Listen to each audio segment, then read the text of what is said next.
Sa bisa na mandamiento de aresto na isyu ni Honorable Maria Cristina Geronimo Wanson ng Judge RTC Branch 5 ay nagkasa ang grupo ni Police Master Sergeant Chief Warrant Section Darwin S. De Castro na sa pangunguna ni Police Lieutenant Edinmar G. Arbiar OIC ng San Jose del Monte PNP na isa sa wanted person ng lungsod nitong Pebrero 12 taong kasulukuyan.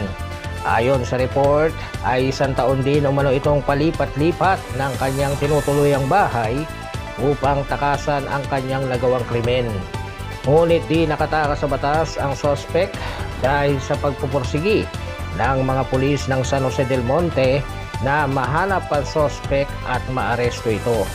Bitbit ang mandamiento de aresto ay nagtungo ang PNP Warrant Section sa Quezon City kung saan ito nagtatrabaho, ngunit lumipat muli ito agad na ang kanyang lugar.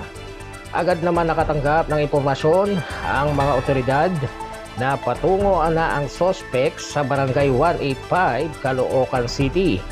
Dito na natagpuan ng mga pulis ang suspect na papauwi sakay ng isang tricycle at agarang nilapitan ito at inakbayan ng isa sa mga operatiba.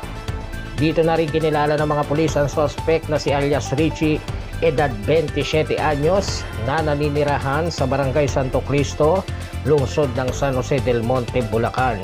Sa ngayon ay nahaharap sa kasong may kinalaman sa Republic Act 8353 o kasong rape ang naarestong suspect. Mula rito sa San Jose del Monte, Bulacan, Unil Manuel, RTV News, umaragasa sa balita.